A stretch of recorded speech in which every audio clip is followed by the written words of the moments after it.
Myself, S. Suganti, Assistant Professor, Department of Mathematics, Bharatiyar Arts and Science College for Women, Deviyakuruchi. Mathematics. Mathematics may not teach us how to add love or subtract hate, but it gives us hope that every problem has a solution. So, we learn mathematics with confidence. Functional analysis is one of the main branch in mathematics. Functional analysis is a branch of mathematical analysis, the core of which is formed by the study of vector spaces with some kind of limit, related structure, that is inner product, norm, topology, etc., and the linear functions defined on these spaces. Now we are going to see the operators in functional analysis. First we learn about operator.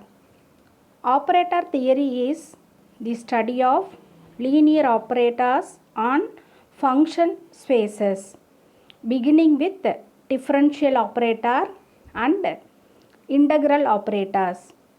The operators may be presented by their characteristics such as bounded linear operators or closed operators. The study which depends on the topology of function spaces is a branch of functional analysis. Now we are going to know about some types of operators in functional analysis. They are, first one, adjoint operator, self-adjoint operator. Next one is positive operator and normal operator. Finally, we know about the unitary operator. First we see the adjoint operator. The adjoint operator on T2 T star on B of H has the following properties. First one, T1 plus T2 star equal to T1 star plus T2 star. And the second one is alpha T star equal to alpha bar into T star. Here alpha is a scalar. Third one, T1 into T2 star equal to T2 into T1 star. Fourth one, norm T equal to norm T star. Finally, norm T star equal to norm T square. An operator T satisfies the following properties, then it is said to be an adjoint operator. Second one is self-adjoint operator. Let H be a Hilbert space and A be an operator on H, and also we take A star be the adjoint of A, then A is said to be self-adjoint if A equal to A star. Here always 0 conjugate equal to 0 and conjugate of 1 equal to 1. Hence 0 operator and identity operator all are always self-adjoint. Now we are going to see some result based on self-adjoint operators. First one, an operator T on H is self-adjoint, then inner product Tx comma y equal to inner product x comma ty. For proving this, we have to take T is self-adjoint operator. Then by the definition, we know T equal to T star. Now we have to consider inner product tx comma y equal to inner product x comma t star y, which is equivalent to inner product x comma ty. Hence, for operator t on h is self-adjoint, then always we have inner product tx comma y equal to inner product x comma ty. Next we have to see the second result. If we take a1 and a2 are self-adjoint operators on h, then their product a1 into a2 is self-adjoint if and only if a1 into a2 equal to a2 into a1. Now we have to prove this result. For that, first we have to assume that a1 and a2 are self-adjoint operators on h. Then by the definition of self-adjoint, we have a1 equal to a1 star and a2 equal to a2 star. Now we have to assume that a1 a2 equal to a2 into a1. This is equation number 2. Now a1 a2 star equal to a2 star into a1 star, which is equivalent to a2 into a1. This is from equation 1. Hence, we have a1 into a2 star equal to a1 into a2. Hence, a1 into a2 satisfies the condition for self-adjoint operator. Therefore, a1 into a2 is self-adjoint. Next, we have to prove the converse part. That is, to prove a1 into a2 equal to a2 into a1. Here, we take a1 into a2 star equal to a2 star into a1 star, which is equivalent to a2 into a1. This is taken as equation number 3. But by our assumption, a1 a2 star equal to a1 into a2. Now comparing the equations 3 and 4, we have a1 into a2 equal to a2 into a1.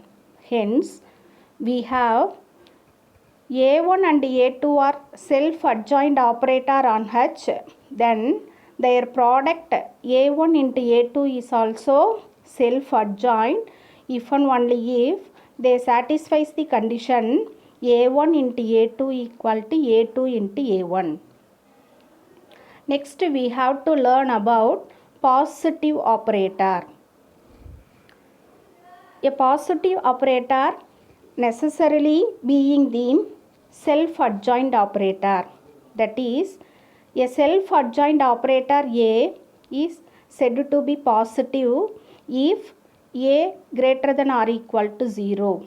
That is, the inner product of Ax comma x greater than or equal to 0. Here, 0 and I are always positive operators because inner product of 0x comma x equal to 0 for all x belongs to h, and inner product of ix comma x equal to inner product x comma x. Inner product x comma x is always equivalent to norm x square. Norm is always greater than or equal to 0. Hence, we have inner product ix comma x greater than or equal to 0. Therefore, 0 and I are always positive operators. Next, we have to see the normal operator. An operator n on h is said to be normal if it commutes with its adjoint. That is, n star equal to n star into n. Then by the definition of self-adjoint operator, we have every self-adjoint operator is normal. Now we are going to learn some results on normal operator. First one, an operator T on H is normal if and only if norm T star x equal to norm Tx for all x belongs to H. For proving this result, we have T is normal. Here all the conditions are equivalent to one another. That is, T is normal if and only if T star equal to T star T, which is equivalent to T star minus T star T equal to 0. We know that inner product T of x equal to 0, which implies T equal to 0. Therefore, we have inner product T star minus T star T int inner product x comma x equal to 0, which implies and implied by inner product T star x comma x equal to inner product T star T x comma x, which is equivalent to inner product T star x comma T star x, which is equivalent to inner product Tx comma Tx, which can be written as norm T star x square equal to norm Tx square. Therefore, we have norm T star x equal to norm Tx for all x belongs to H. Hence, we have an operator T on H is normal if and only if norm T star x equal to norm Tx for all x belongs to H. Next, we have to see important result on normal operator. That is, if n is a normal operator on H, then norm z square equal to norm z whole square. For proving this result, we have to consider norm n square x equal to norm n into nx, which can be written as norm n star nx, because norm T star x equal to norm Tx.